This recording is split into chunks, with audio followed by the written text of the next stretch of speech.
hearing that.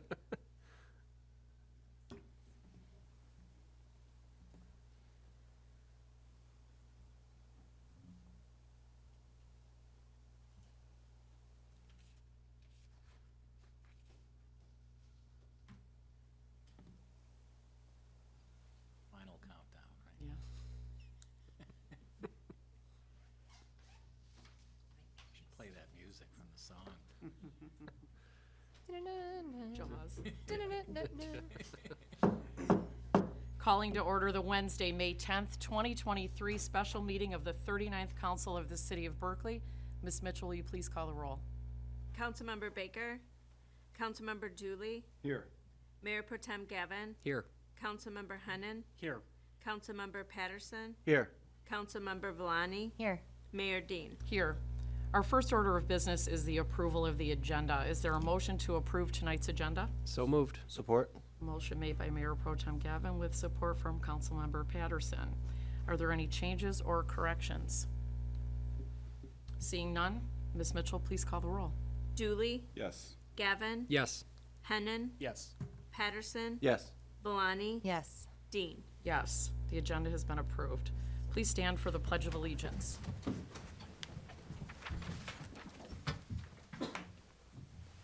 I pledge allegiance to the flag of the United States of America and to the republic for which it stands, one nation, under God, indivisible, with liberty and justice for all.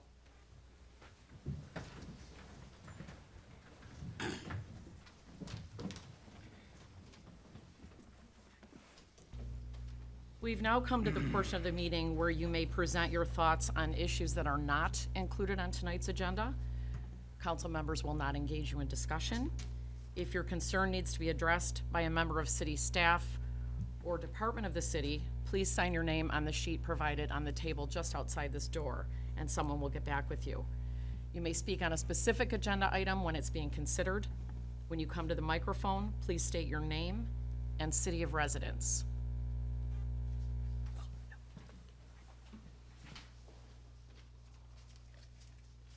Hello. Lauren DeLega, Franklin, Michigan. I'm just here today to reiterate my support for the full ban on pet stores selling puppies. The community does not want puppy selling pet stores in Berkeley. The store can show us pictures and videos of happy puppies all day. It does not change the fact that they are coming from puppy mills. There's no transparency into what those living conditions were when they were at their breeder, how their parents are treated, how many times the females were bred, what happens to these puppies once they age out of their cute period. And if you are a customer, you are told you can have the breeder's name after you purchase the dog. So as a consumer, you are not even given the option of researching on your own before making a purchase. We've heard misleading statements at every council meeting from PuppyGram. As just one example, they've claimed that their store was Canine Care certified and that all dogs came from Canine Care certified breeders. HSUS has confirmed that Canine Care does not certify or validate pet stores and has not authorized PuppyGram to make such statements or use their logo in the store or on social media. We have also confirmed with Canine Care that all their breeders are not certified. This is only one example, but if they're willing to make these misleading statements to the council, there's absolutely no guarantee they won't mislead their consumers as well. Lastly, I know lawsuits are a concern, but as you know from the information that we've provided, these laws have been challenged by existing pet stores multiple times. And yet, in every single case, the court has upheld that law. Thank you. Thank you, Lauren.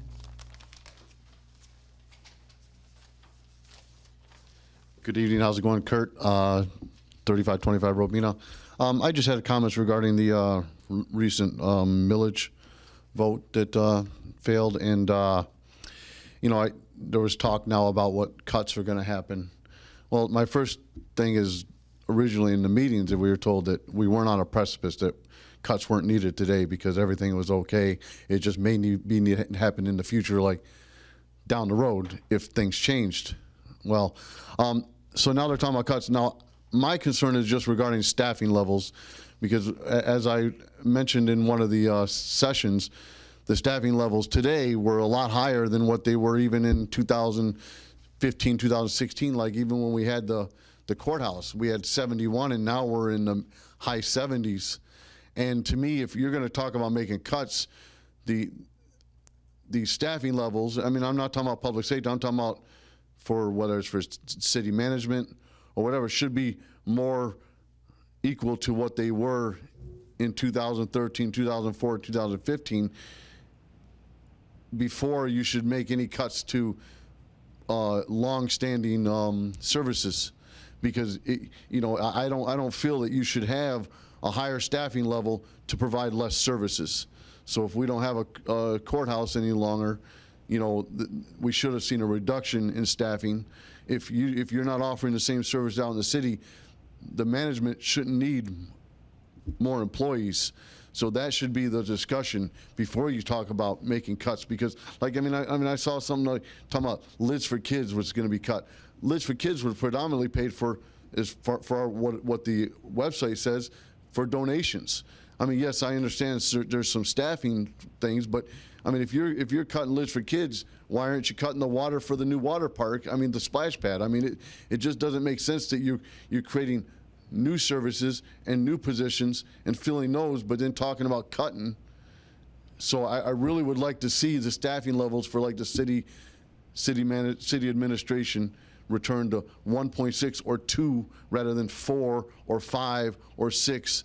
Has been, I understand there's a hiring freeze now talked about, but to me, I don't think that's enough. I think that there should be a reduction in staff, because if you're offering less services, there should be less people need. I mean, you have so many chiefs, but you're not able to do the services. So the staff level should be cut before they're talking about doing other cuts. So thank you.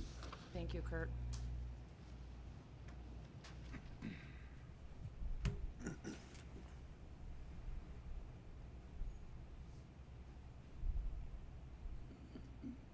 Okay, seeing no one else approaching, I'll close public comments. Ms. Mitchell, have you received any communication to be entered into the record? I have not. Okay, thank you. Ms. Mitchell, will you please read the items on tonight's consent agenda?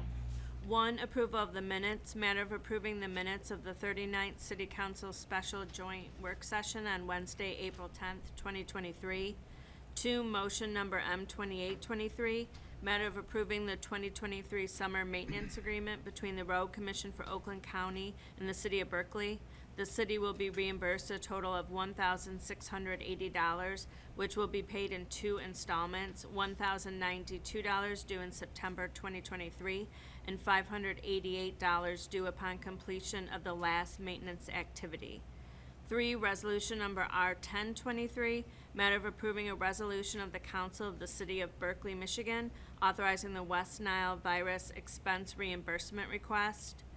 4, proclamation number P1423, matter proclaiming May 14th, 2023 as Apraxia Awareness Day.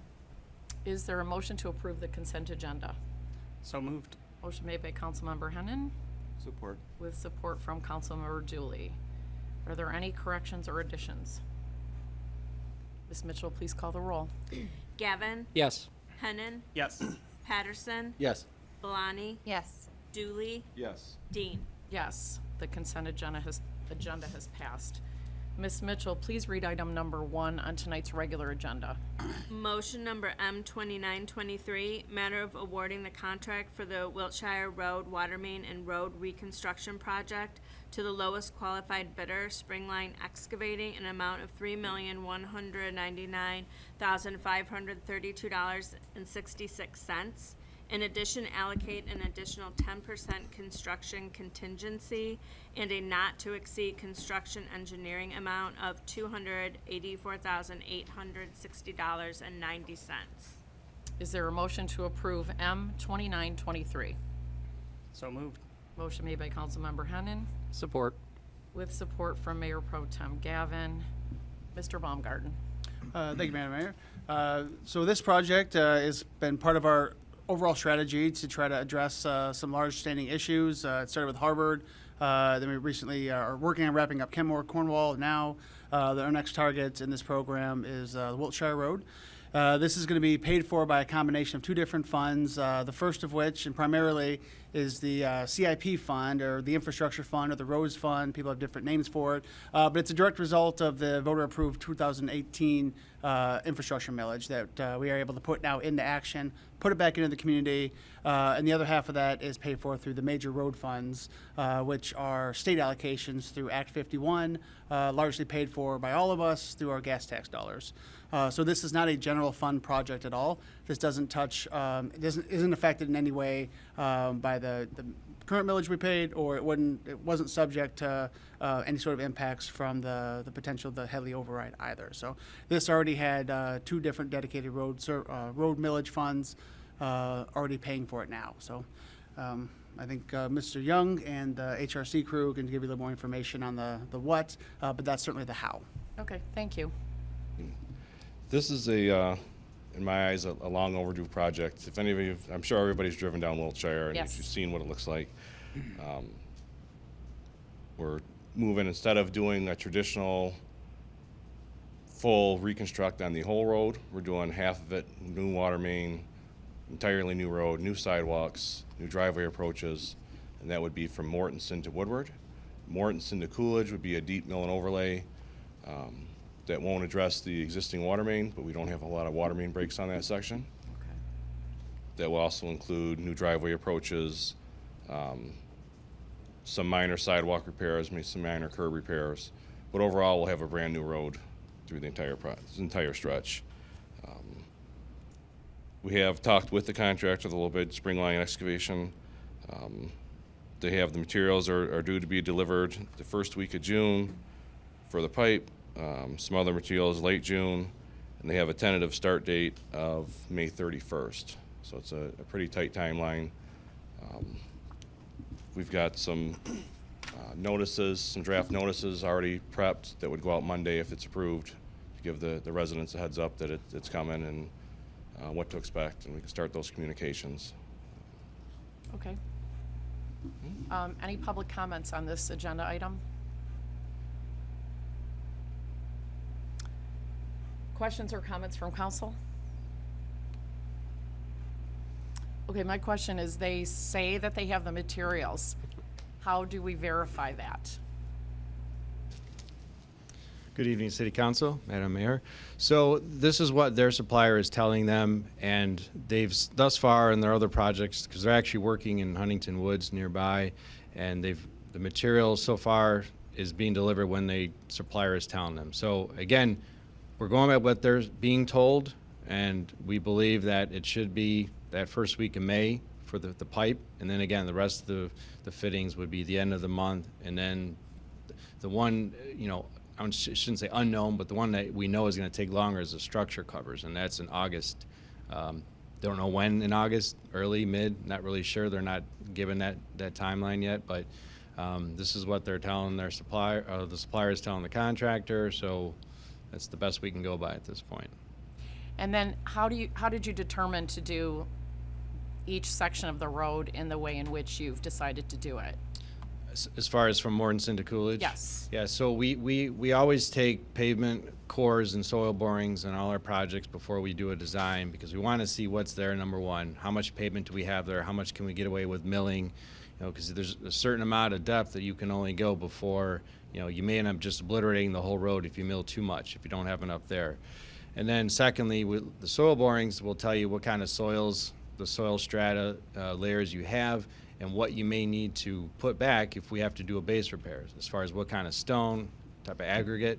So based on all that, we came up with a couple different options for the different blocks of the mill and overlay depths based on what we have. And actually what we're actually trying to do in those blocks is actually lower the road, because if you drive down there now, we call it curb reveal. There's hardly any curb reveal right now. So basically there's hardly any water that's being held down the road. So what we're actually doing is we're milling more than we're going to put back. So you'll have more curb reveal, but because we're doing that, we have to address all of the driveway approaches. So all the driveway approaches will be redone as part of the project because the road is going to be lowered now. And then you know, like Sean said, miscellaneous curb as needed will be replaced as well. So it's all based on originally the cores and the borings as far as what we can do there. Okay, thank you.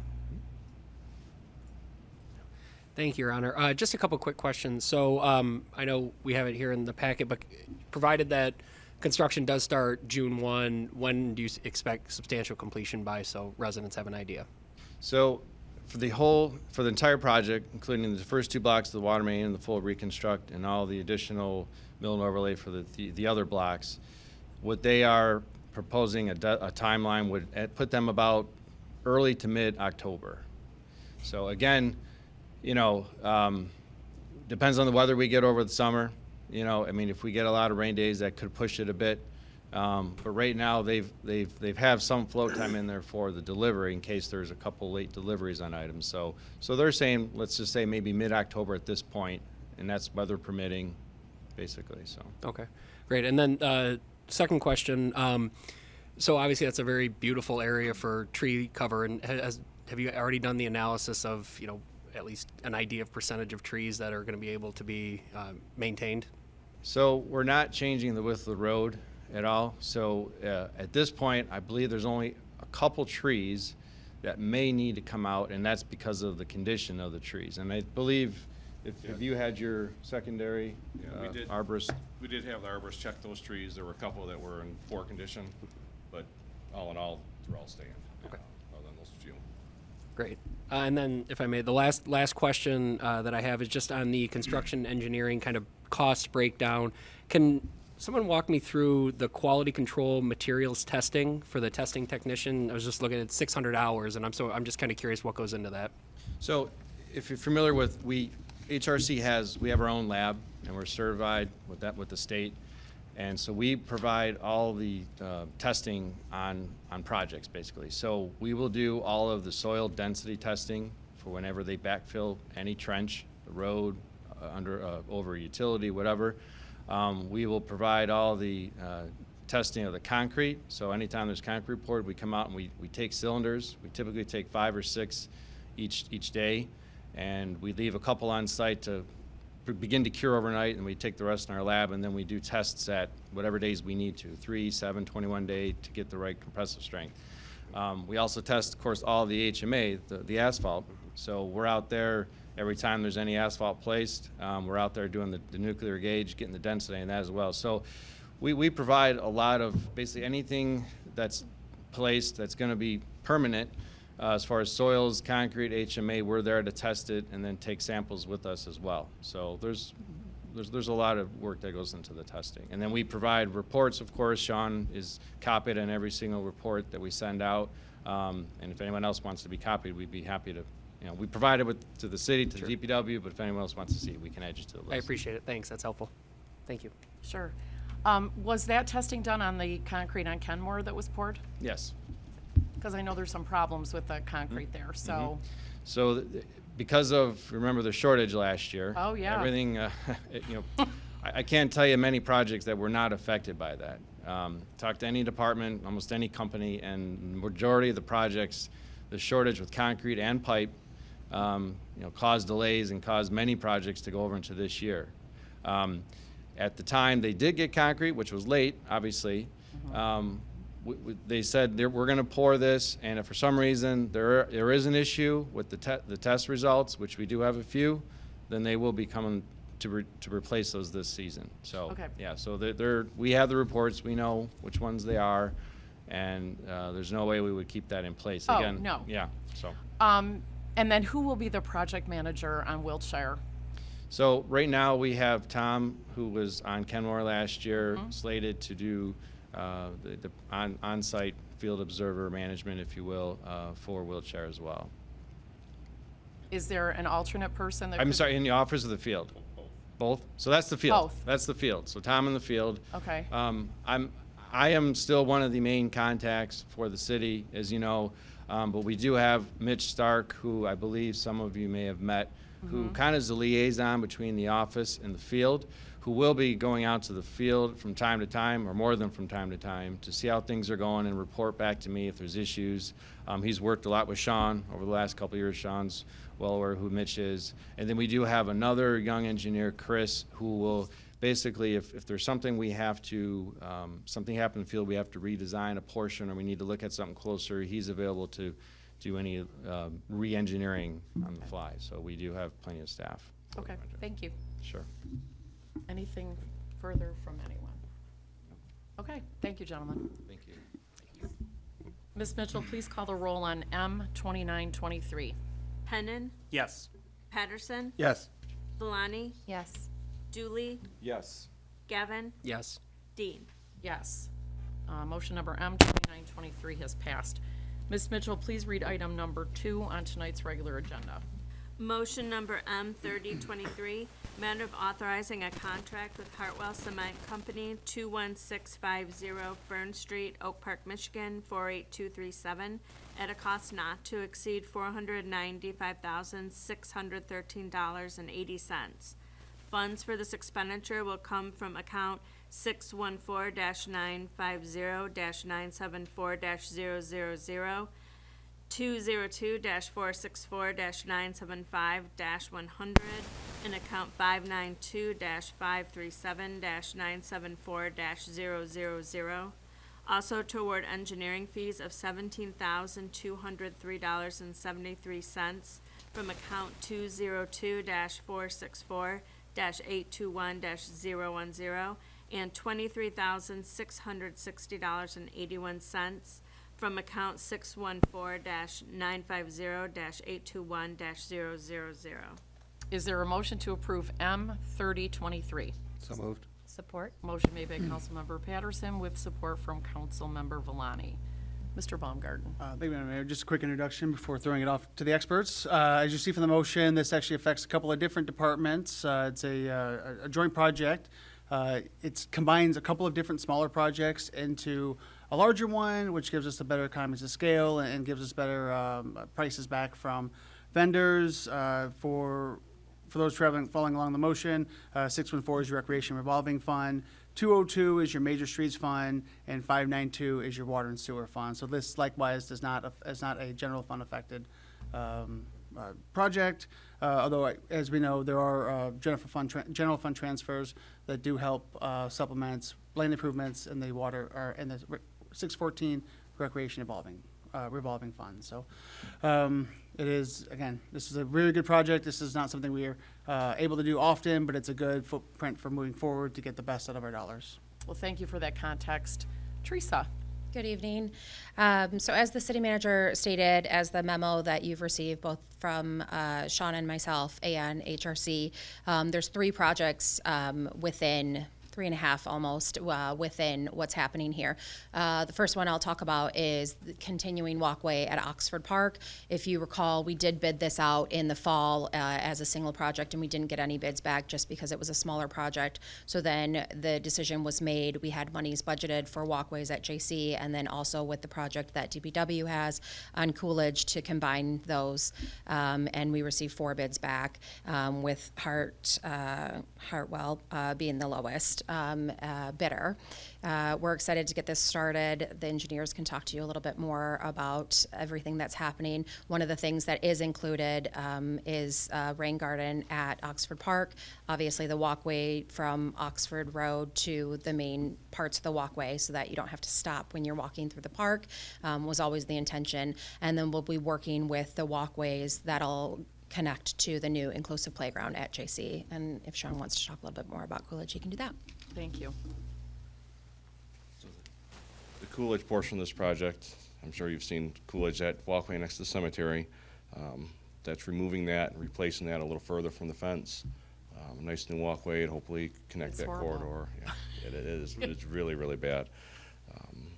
Another long overdue project that we're able to get done and work together with Parks and Rec. And Great.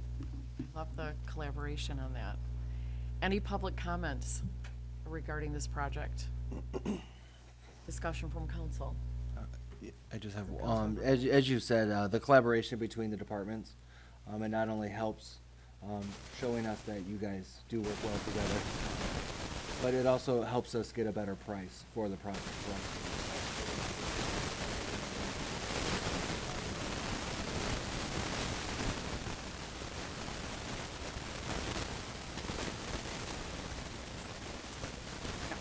A question on the Coolidge section.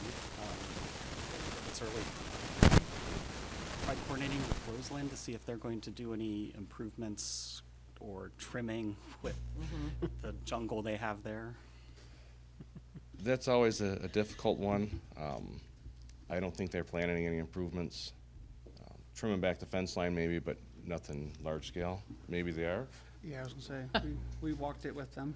Yes, we did walk the whole line there with Roseland. They are open to doing some trimming. They are open to doing some screening. So they're willing to work with us on that, and we can coordinate on when would be the best time for them to do that based on how the project moves forward. Okay, great. Thank you.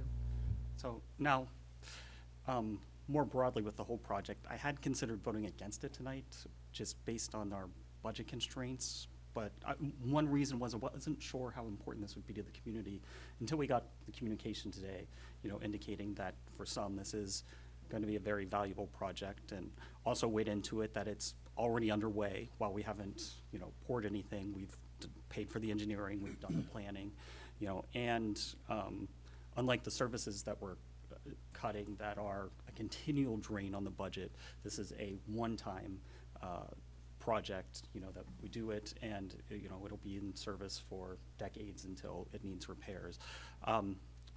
To eke out a little bit of savings, though, I do want to propose that we don't do the rain garden part. That's about 10% of this here. Typically, when I think of who do I want for a rain garden, I don't think, let's call a concrete company. So I don't know if there necessarily would be much savings to do it now, so I think it would be something that could be done later. And I think my understanding is it's green on green anyway, so we're not taking a paved place and turning it into a rain garden. But I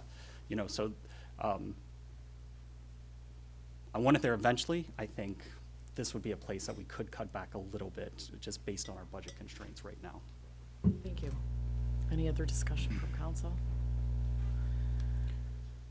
Yeah, I certainly understand the impetus to save some money on this project, certainly with the budget constraints. I'm not necessarily opposed to that, about having the rain garden not be part of it. I will say that we have talked now a couple nights in a row about kind of green on green with green stormwater infrastructure.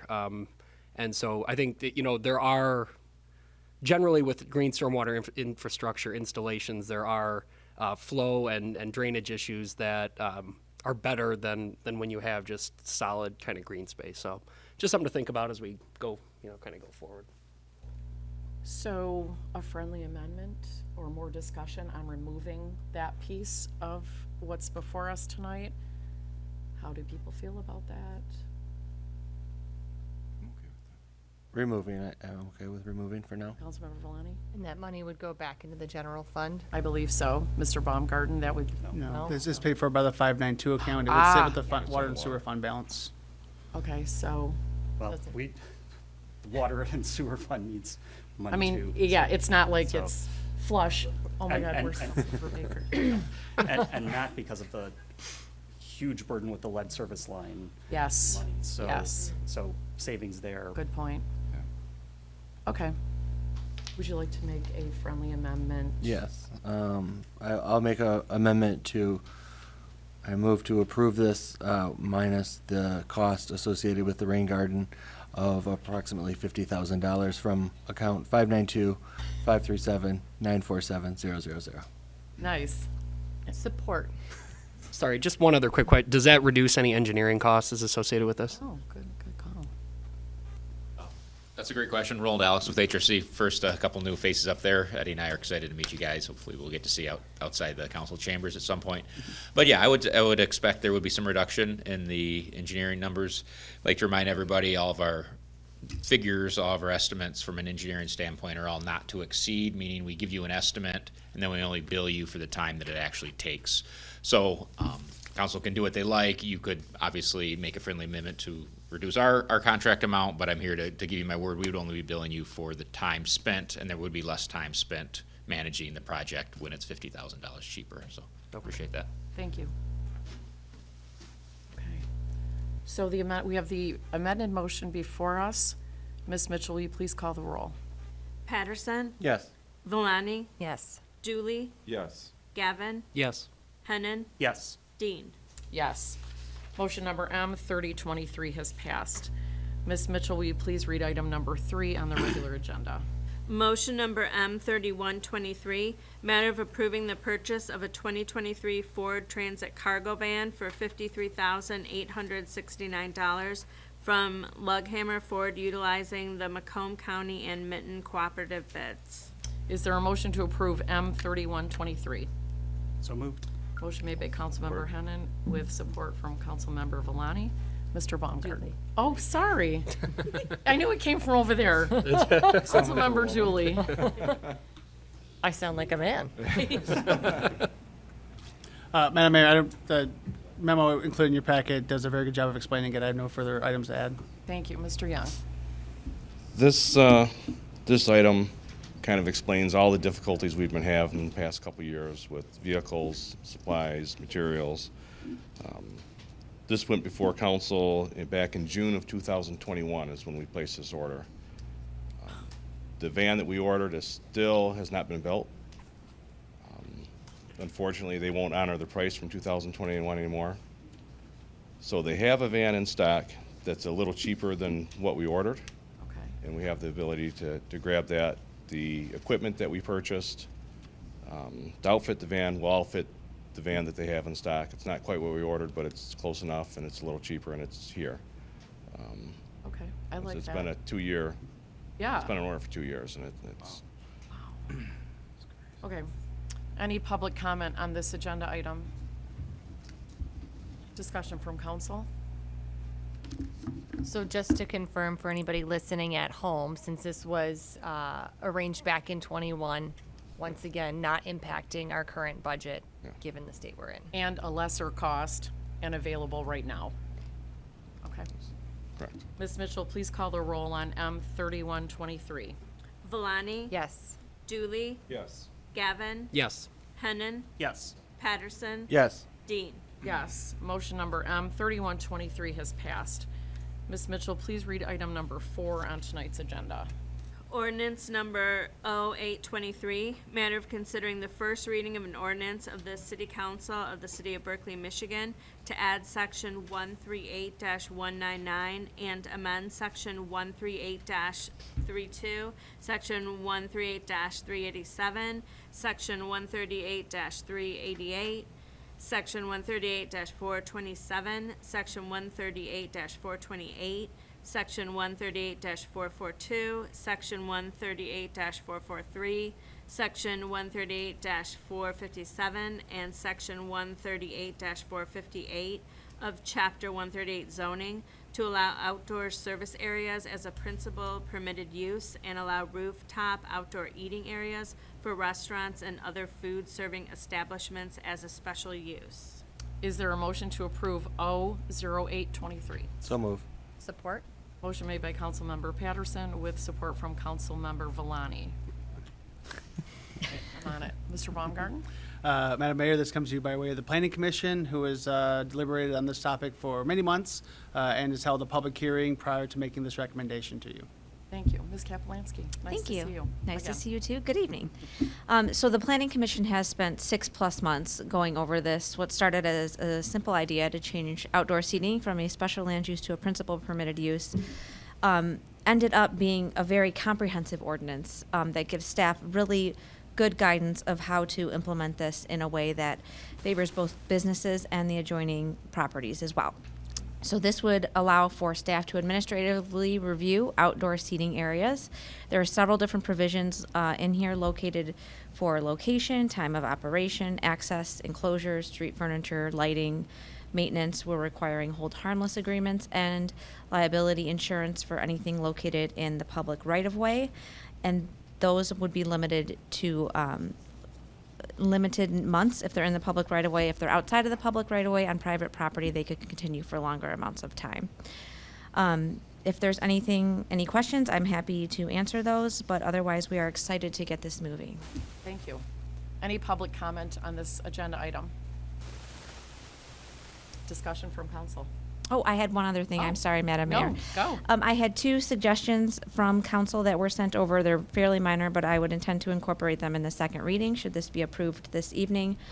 One was for outdoor service area, the definition to include seated dining and/or beverage service instead of just and the other was for the definition of rooftop outdoor seating area to remove the word temporary, so it would just read an exterior area located on the roof of a building, et cetera, because that could be operated year-round as it's on private property. And you're good with those changes? Thank you.